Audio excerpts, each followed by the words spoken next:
The Trump campaign has been claiming lately that they are having success winning over black voters. If that were the case, wouldn't Juneteenth be a key day to make a big push for those votes? You know, I think that there's a fundamental misunderstanding, as one of my former bosses, Bernie Sanders, would say, by the Trump campaign on what outreach and engagement is when it comes to black voters. You know, we've seen gold sneakers. We have seen him claiming that him being a 34-time convicted felon makes him palatable and interesting to black voters. We haven't seen much policy talking about the economy, black businesses, and then obviously, yes, marking Juneteenth today. So, you know, I just want to remind folks that about 8 to 10% of black voters usually do in a presidential election break for the Republican presidential candidate.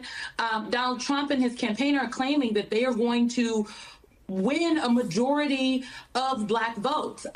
The gap is large, and the work to close that gap seems non-existent.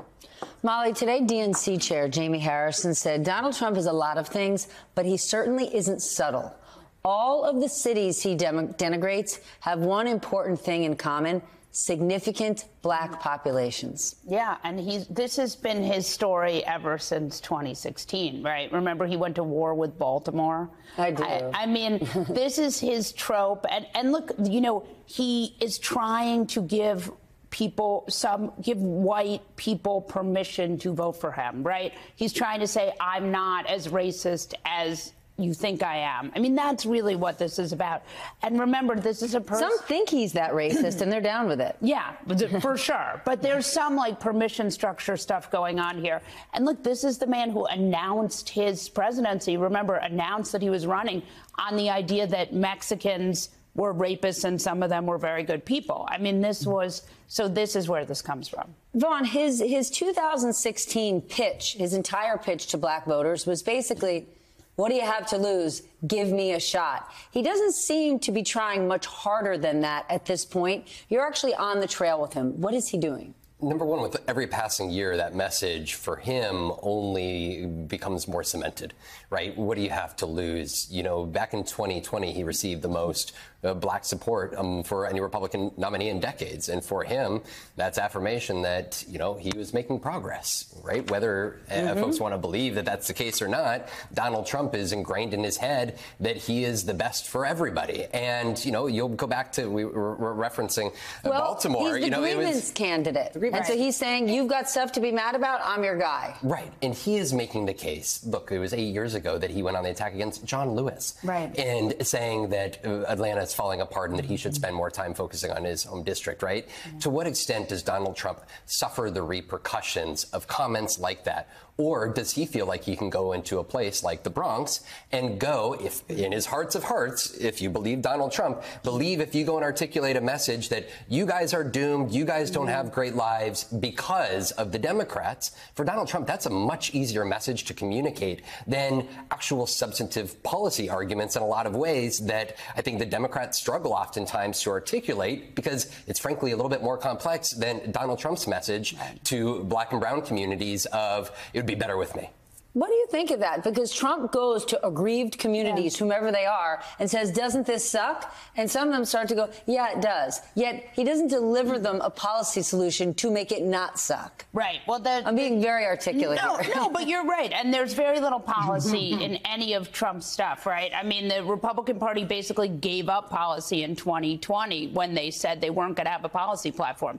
So there's very little policy here. And even like with Republican policies on the larger, you know, what are they? They want to keep tax cuts for the wealthy, cut the corporate tax cut, and then tariffs, possibly larger tariffs. I mean, this doesn't benefit anyone but the very, very wealthy. Our colleague Chuck Todd wrote today about sort of this Trump amnesia, how it has set in the country, that all sorts of voters have forgotten what Trump's first term was like, and they might not be afraid anymore of a second term. Vaughn, when you're out on the trail with the campaign, do you pick up on that?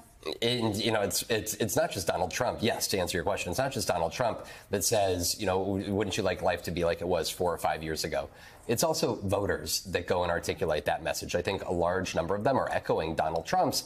But for folks, there is a pre-pandemic life and a post-pandemic life. Just take politics out of it for a moment in the equation. And a lot of us have lived experiences that are outside of who is in the White House on any given day. And I think that that is what Donald Trump and his campaign are trying to herald folks' minds back to. And I think amnesia, when we're talking about it politically here, is that Donald Trump, there is a base of support that he has been able to effectively galvanize through events over the years since January 6th attack. And that is 4 different indictments. Those were 2022 primaries when he went around the country. In a lot of ways, he has been able to give folks fodder that extends beyond what has happened, you know, politically in terms of policy from the Biden administration and focus more on the grievances towards him. That I think that amnesia part really becomes relevant because for him, he is able to oftentimes just say, you know, ignore what happened between 2017, 2020. Think about 2021 to 2024. Simone, campaigns are about looking forward. How much should Biden be reminding voters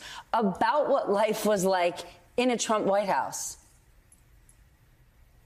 I think that there's a fine line to walk, but they do have to note. I mean, if you just Donald Trump and a lot of Republicans that I've spoken to have said, well, you know, look, what about 4 years ago? Wasn't life better off 4 years ago? And 4 years ago, we were literally in the midst of a pandemic and people were dying. And so, and where the president of the United States at the time, who was Donald Trump, stood before the American people at the White House podium and said, drink bleach to get rid of, to cure COVID and take all of these other kinds of drugs that were unproven. And we know that there are people who believed him, who listened to him, and who died because of that.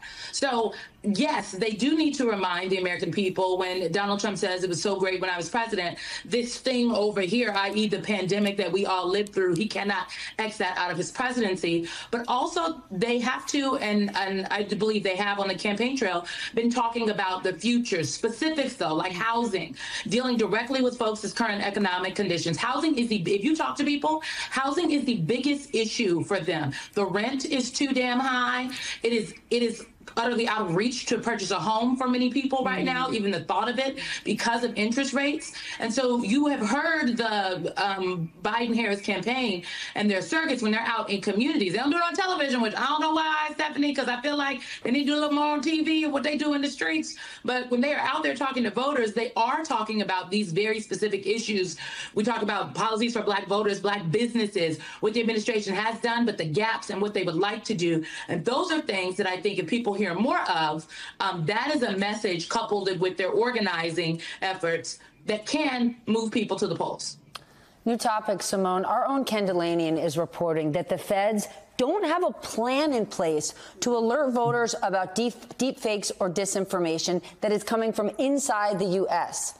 Here's the thing. The FBI is not in the truth detection business, one source says, but if they're not alerting people that this fake stuff is out there and influencing us, who else is going to do it? I mean, you're correct. I think that this is look, I think that the folks that work at the Justice Department are very hardworking. These are patriots. These are people who are putting their lives on the line, career civil servants who have been doing this duty over a number of presidencies. However, I do believe that there is a hesitancy to look as though they are in any way picking sides or playing favorites within this election because of who is on the ballot in the current president and the former president.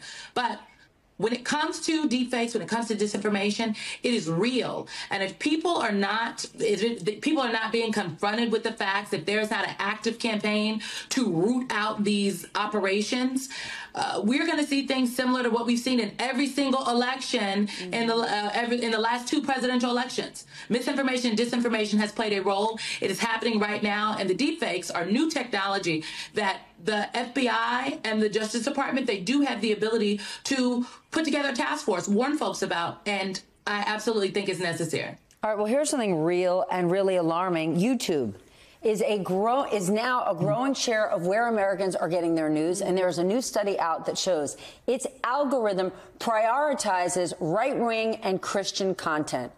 Does this show how little we understand about these mysterious algorithms and how they might be influencing us, Molly? Yeah, and there's no algorithmic transparency. And by the way, all these tech companies are being asked to police themselves. You think Elon Musk is going to be policing the content on X? Because there is no evidence to support the idea that he has any interest in what's real and what's fake.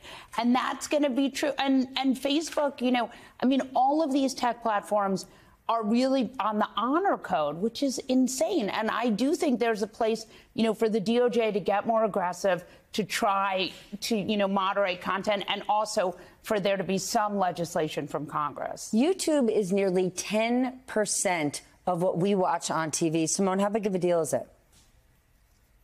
I think it's a huge deal, and I wonder if the YouTube people knew about this, if this is something they're tracking. I'm sure that this is now setting off fire alarms at the tippity top of their organizations, of this particular organization, because YouTube recognizes that their biggest growth opportunity is in the content creation, is in fact with the networks and the news. They know that people are coming to their platform to find information, and the stories like this are not helpful to the business bottom line, and it definitely calls into question what is going on, and it might probe some congressional committees to want to peel back the layers, and we've seen what happens when folks go before the committees. I mean, ask the CEO of Boeing this week.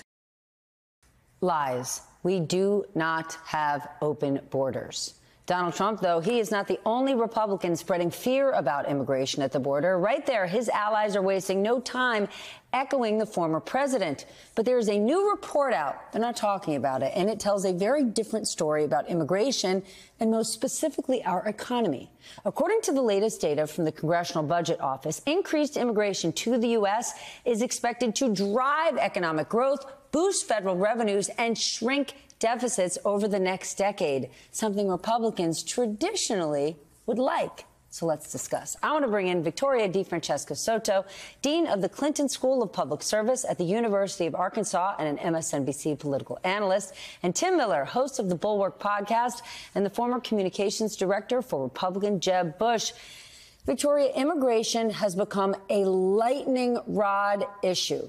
Americans across the political spectrum are angry about illegal immigration. Should the Biden campaign be using this report to turn the conversation to immigration is good, but we have to fix it? Stephanie, this report and hundreds of other reports. Just last month, the Federal Reserve Bank of Kansas City came out with pretty much an identical report that had it not been for immigration, we would have not seen a cooling down, that slight cooling down we've seen within the economy, right? So this is critical to seeing that recovery. And beyond that, Stephanie, I want to take a step back and paint a demographic picture. Since 1971, the United States fertility rate has been going down, and it is currently at a record low. There was a slight bump during the pandemic, but we're back to that downward spiral. We're to the point where we're not replacing ourselves. We are at a 1.6 replacement rate. You need 2. So essentially, every family needs to have 2 children to replace themselves. We are not doing that. What does that look like in our job market? What does that look like in terms of the folks who are going to be paying into Social Security, to Medicare, to Medicaid? What is it going to look like in terms of people who are taking care of us when we age, because we're living really long? So I think when you bring this frame to immigration, it's a whole different story. It's not one about, oh no, they're at the border. It's like, oh my God, thank you. Please, we need to incorporate you to bring new life and blood into our economy. Tim, do you think this is an opportunity for Democrats to try and shift the narrative on the issue and make a case for expanding legal immigration? Well, look, the Democrats need to devise the Republicans on this and need to gain ground. I do think it's more of a challenging issue for Democrats because they have to have a more nuanced message, right? These Republican nativists can just say immigration bad, migrants are violent, the border's open. Like, that's an easy, simple message. The Joe Biden message of saying, yes, we need reasonable restrictions at the border. Yes, we also need to be decent to the dreamers who came to this country at age 3. We're not going to put them into camps or deport them like Donald Trump wants to do. And yes, also legal immigration and, even loosening some of the rules at the border helps our economy. I think about this stuff, ever since I left the Republican Party, on some issues I think, oh man, I'm really going to change my view on that. On other issues, I'm like, no, it's you guys that have gone crazy. I mean, where are the pro-growth Republicans? Where are the Chamber of Commerce Republicans? There were always nativists in the party, but there were other people that were like, we need immigrants to help our country grow. They're good for our country. They're good for our demographics, but they're also just good for the economy. As Victoria said, this is not the first study that has demonstrated this. Chamber of Commerce, Business Roundtable, the entire Fortune 500 CEO universe, they know where our labor shortage resides. Victoria, Politico is reporting, though, that there are some folks in the Biden campaign that they're hoping his new executive action to prevent deportation of undocumented spouses will help him win over voters who hated Trump's family separation policy. Is there still a significant voting bloc who can be motivated by talking about family separation? I'm not saying it wasn't terrible, but are there these Biden holdouts that are saying this is the thing that I'm going to turn out for? I think it's a lot simpler than that in terms of trying to tap into a raw emotion. I don't know if the Biden campaign is going to be able to do that. I mean, sure, we have the clips, but I remember, Stephanie, you were at the border. I was at the border. Seeing what happened was something that just rips you inside. We may be able to replicate that feeling with throwbacks to the 2017 separation. I'm not sure. I think it's going to be a very difficult needle to thread here. But I think within that is coming back to the idea of family values, of families. Immigration is part of our American values. So I think he needs to couch it within this frame and then be able to harness those emotions of the separation.